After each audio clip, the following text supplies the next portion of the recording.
नमस्कार,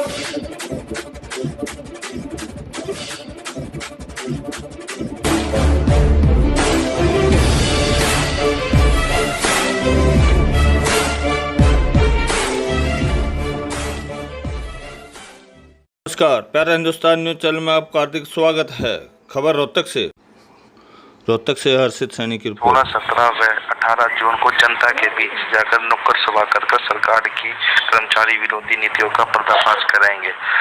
नगर निगम के कर्मचारियों ने आज अपने नगर निगम कर्मचारियों के सभी सदस्यों के साथ मिलकर एक मीटिंग का आयोजन किया गया। उन्होंने बताया कि 28 मई को केंद्र कमेटी की बैठक में 25 अप्रैल के समझौते को लागू करवाने व अन्य मांगों को लेकर केंद्रीय कमेटी ने आंदोलन का निर्णय लिया गया है। सांस से बीमारी जा रही है, तो सबसे पहले तो यही है। बाकी हम आए थे जिस प्रकार हमने 11 तारीख को सरकार को नोटिस दिया था, प्रशासन को, पूरे हरियाणा की यूनियन ने, हर एक कमेटी वालों ने, अपने एक भी कर्मचारी ने बिना कोई सरकारी छुट्टी या संडे हमने कोई भी नहीं छोड़ा।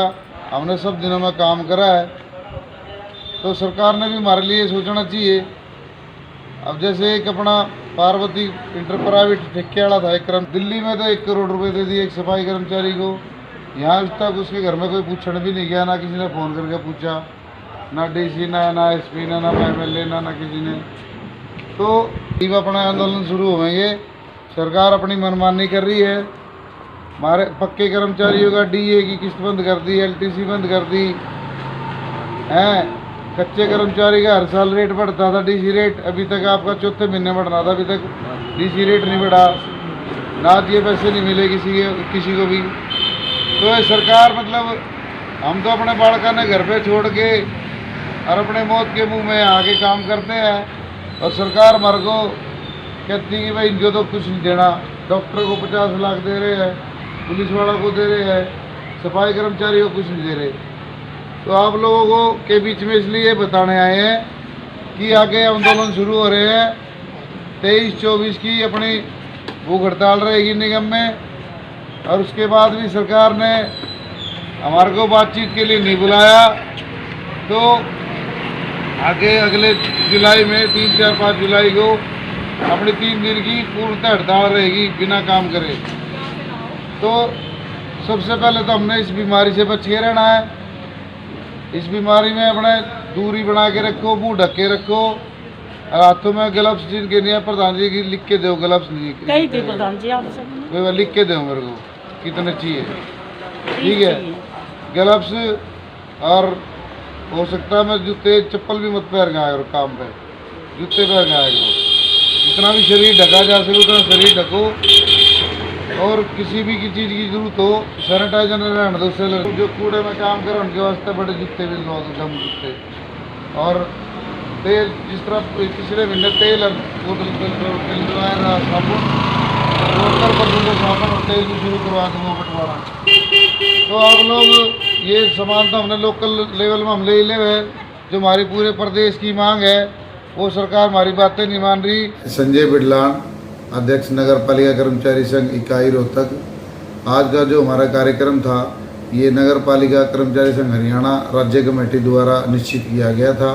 इस कार्यक्रम में आज हमारे इकाई के पदाधिकारी साथी शहर की जनता के बीच में गए थे, और वहाँ पर जो सरकार की जो कर्मचारी विरोधी नीति है, कर्मचारी विरोधी जो बातें हैं, जिस प्रकार सरकार ने पिछली बैठक में सभी वादों पर सहमति जताई थी, परंतु उन वादों पर कुछ ही वादे, छोटे छोटे वादे पूरे करके उन पे बाकियों पे इम्प्लीमेंट नहीं किया गया। इसके विरोध स्वरूप आज हम जनता के बीच में गए थे, और हमने सरकार की जो नीति है जो कर्मचारी विरोधी, उसके हमारे भी जनता को अवगत कराया था। तो क्या आपकी मांगे हैं और सरकार क्यों नहीं पूरी कर रही? सबसे पहले तो हम ये कहना चाहते हैं कि जिस प्रकार ये कोरोना वायरस की महामारी चल रही है, इसमें हमारे नगर निगम के, नगर पालिका परिषद के जितने भी सफाई कर्मचारी है और विभाग के कर्मचारी हैं, वो अपने परिवार के को जान जोखिम में डालकर तथा अपनी जान जोखिम में डालकर शहर में आकर सफाई करते हैं, जिनको भी बीमारी का संक्रमण का खतरा है। और विभागों में जिस प्रकार डॉक्टर है, पुलिस वाले, सरकार ने उनकी बीमा पॉलिसी में बड़ी राशि तय की हुई है, परंतु सफाई कर्मचारियों के लिए कोई भी राशि तय नहीं की गई है। हमारे नगर पालिका कर्मचारी संघ की इसमें ये मांग है कि हमारे सफाई कर्मचारियों की भी कम से कम 50 लाख रुपए मृत्यु उपरांत जो कोरोना वायरस से मृत्यु हो जाएगी उनको दिया जाए, तथा जो हमारे पर ये जबरदस्ती थोपा गया है कि नगर जो कोरोना वायरस से जो कर्मचारी या व्यक्ति या नागरिक कोई भी जिसकी मृत्यु हो जाएगी उसको नगर पालिका कर्मचारी संघ के जो नगर निगम में कार्यरत सफाई कर्मचारी है वही उनका संस्कार करेंगे। तो ये बातें इसलिए क्योंकि जब डिपार्टमेंट सारा जो स्वास्थ्य विभाग है वो उसकी देखरेख करता है, उसकी मृत्यु उपरांत भी उसकी सैनिटाइजर सफाई करता है, तो संस्कार भी उसके थ्रू करवाया जाए। जबरदस्ती हमारे पर थोपा गया है ये कार्य, इसका हम विरोध करते हैं। इसके अलावा हमारी बहुत सी मांग है, जैसे कच्चे कर्मचारी है 2014 से हमारे कार्यरत हैं, उनको पक्का नहीं किया गया है। हड़ताल का पीरियड है, उसकी सरकार ने अब पिछले हफ्ते ही एक पत्र जारी करा है, उसमें हमारे को लीव काइंड ऑफ ड्यू मान लिया गया है। परंतु और जो बातें हैं कर्मचारियों की मांगे हैं उनको सरकार ने अभी तक पूरा नहीं किया है। पहले भी आपने रजिस्ट्रेशन किए हैं, 3-4 बार आपके हड़ताल को समाप्त भी करवाया गया है, समझौते भी हुए हैं, हाँ। फिर भी तो तनख्वाह मिल रही है आपकी? हाँ, इससे पहले भी हमने हड़ताल की थी 2 दिन की, जो 2 दिन की हड़ताल थी, 3 दिन की हड़ताल थी, पर तीसरे दिन सरकार ने हमारे को बातचीत के लिए बुला लिया गया था। हमारे जो राज्य कमेटी के पदाधिकारी हैं उसमें भी सरकार ने सभी बातों पर सहमति जता दी थी, परंतु आज तक उनकी कोई भी मांग को लिखित रूप में पूरा नहीं किया गया है। आज आप कहाँ लोगों को बताया है? आज हमने शहर में 2 जगह किया है, राधे राधे पार्क जो अपने हिसार रोड पर स्थित है और कसाई वाला चौक है वहाँ पर स्थित है।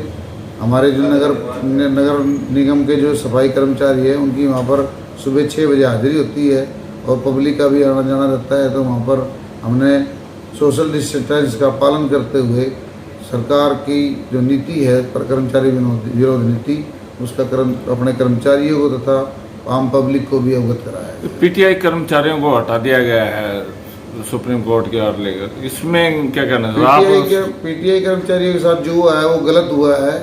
हम राज्य कमेटी के बिहार पे हम सरकार से पुनः मतलब अपनी मांग करते हैं उनको दोबारा उनके पदों पर रखा जाए, नहीं तो जो भी हमारी राज्य कमेटी का जो भी निर्णय होगा उनके समर्थन में उस निर्णय में हम सभी आगे बढ़ चढ़ कर हिस्सा लेंगे।